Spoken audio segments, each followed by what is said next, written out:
Hello everyone, I am Rohit Sutrave in Group 11 of Division R. Our first member is Shraddha Suryavanshi, roll number 59. Second is Susmit Jyotode, roll number 60. Third one is Sushruth Parasar, roll number 61. Fourth is Vedant Sutar, roll number 62.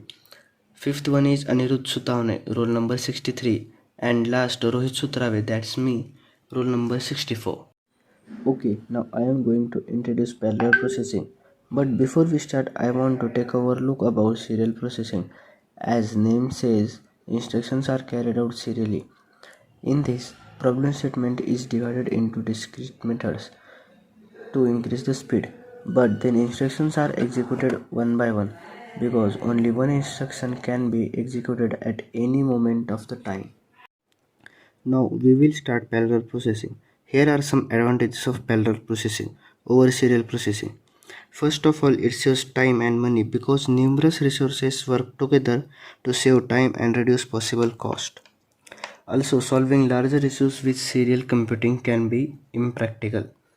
When local resources are limited, it can be benefited from non-local resources because serial computing wastes potential computing power.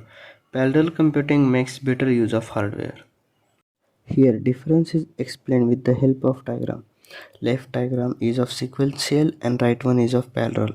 As I told, a task is divided and gets executed by single core processor one by one, and in right one task is divided and executed at the same time by multiple core processor.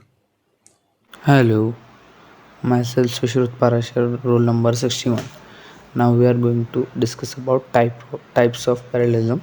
This section is divided into four parts: bit level parallelism, instruction level parallelism, task parallelism, and data level parallelism. Bit level parallelism. It is form of parallel computing which is based on the increasing processor size. It reduces the number of instructions that the system must execute in order to perform a task on large size data. Example: consider a scenario where a 8-bit processor must compute the sum of two 16-bit integers. It must first sum of the 8 lower order bits, then add the 8 higher order bits, thus requiring two instructions to perform the operation.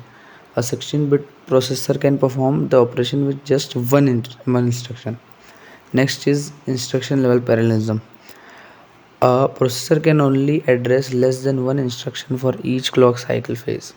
This instruction can be reordered and grouped, which are later on executed concurrently without affecting the result of the program.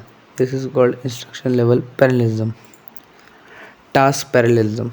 Task parallelism employs the decomposition of a task into subtasks and then allocating each of the subtasks for execution.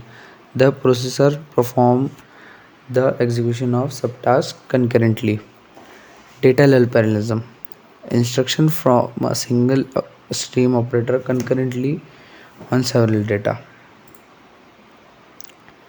Now next part is parallelism in uniprocessor system. A uniprocessor is a system with a single processor which has three major components, that are main memory, that is the central storage unit, the central processing unit, that is the CPU, and an input output unit like monitor, keyboard, mouse, etc. Parallelism in uniprocessor means a system with a single processor performing two or more than two tasks simultaneously. Parallelism can be achieved by two means: hardware and software. Parallelism increases efficiency and reduces the time of processing. Hello, I'm Shraddha.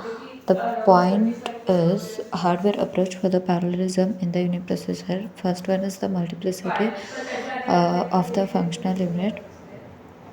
In the earlier era, the CPU consists of only one arithmetic logic unit, in which it used to take the maximum time to perform the uh, uh, only one function at a time.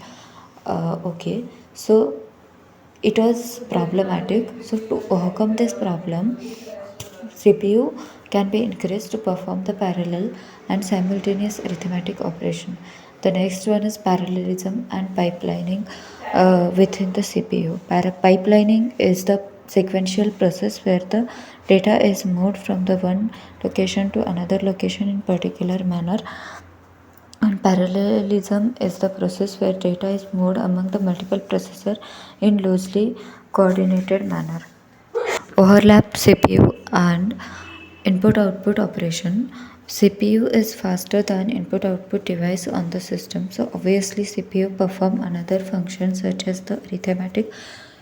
At the same time, input output operation is being performed. Now, the next point is use of hierarchical memory system. So we know that the speed of CPU is 1000 times faster than the memory accessing speed. So the result is slowing the processing speed. So we use the hierarchical memory system to overcome the speed gap, and in the diagram shows that the speed get increases from the magnetic tip resistor, and the capacity is going to increase from resistor to magnetic tip. Now, the balancing of the subsystem bandwidth. The processing time of the input output device is greater as compared to main memory and the processing unit. The CPU is the fastest unit to put balance between the speed of CPU and memory. A fast memory cache is used, which is the buffer information between the memory and CPU. So myself Vedant Vijay Sutar from Division R, roll number 62. I am going to explain the software approach for a parallelism in uniprocessor. First is the multiprogramming. When a program P is engaged in output operation, the process schedule can switch CPU to operate processor P2. This led processor P1 and P2 to execute simultaneously. This interleaving between CPU and input devices is called multiprogramming. Multiprogramming is mainly it is a use of two or more central processing units within a single computer system. It also refers to the ability of a system to support more than one processor or ability to allocate tasks between them. It mainly consists function of how CPUs are defined. It is useful for CPU bound processors such as computationally heavy tasks, since it will benefit from having multiple processors. Examples are Windows 2000, IBM OS processor 390 and Linux. It mainly consists languages such as Java, Python, Kotlin and etc. Next slide, which is we are discussing about the classification based on the architectural schemes. First is the Flyn's classification, second is the Shor's, then Flenk's classification, and the last one is the Handel's classification. But in this video we are going to see only Flyn's classification. So the next slide is the Flyn's classification. According to Flyn's, there are 4 different classifications of computer architecture. Mainly this Flyn's classification was developed by scientist M.J. Flynn, who proposed a classification for the organization of a computer system by number of instruction and data items that are manipulated simultaneously. First is the single instruction stream, single data stream, which is known as SISD. Second is the single instruction stream, multiple data stream, which is known as SIMD.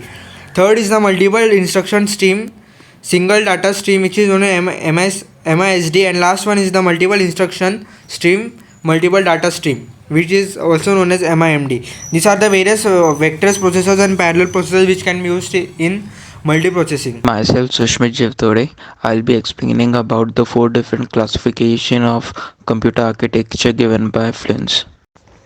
Single instruction stream, single data stream, SSD. As the name suggests, such kind of system would have one sequential incoming data stream and one single processing unit to execute the data stream. They are just like uniprocessor systems having parallel computing architecture. The most conventional computer have SISD architecture. All the instruction and data to be processed have to be stored in primary memory. Multiple instructions, single data stream. Systems with MISD stream have number of processing units performing different operations by executing different instructions on the same dataset. For example, x equals sin x plus cos x plus tan x is an example of multiple instruction single data stream. The system performs different operations on the same dataset. Multiple instruction, multiple data. In this system, using MIMD architecture, each processor in a multiprocessor system can execute different sets of instructions independently on different set of data set in parallel. It is opposite to SIMD architecture, in which single operation is executed on a single dataset. A normal multiprocessor uses MIMD architecture. These architectures are basically used in a number of application areas such as computer-aided design, computer-aided manufacturing, modeling, communication switches, etc. MIMD machines are broadly categorized into shared memory MIMD and distributed memory MIMD. In shared memory MIMD, all the Ps are connected to a single global memory and they all have access to it. In distributed memory MIMD, all Ps have a local memory. Advantages of MIMD. The shared memory MIMD architecture is easier to program but is less tolerant to failures and harder to extend with respect to the distributed memory MIMD model. As a result of practical outcomes and users' requirement, distributed memory MIMD architecture is superior than other existing models. Disadvantages of MIMD. Failures in a shared memory MIMD affects the entire system, whereas this is not the case of the distributed model, in which each of the Ps can be easily isolated. Moreover, shared memory MIMD architectures are less likely to scale because the addition of more Ps leads to memory contention. This is a situation that does not happen in the case of distributed memory, in which each P has its own memory. So that's it from our group R11. Thank you.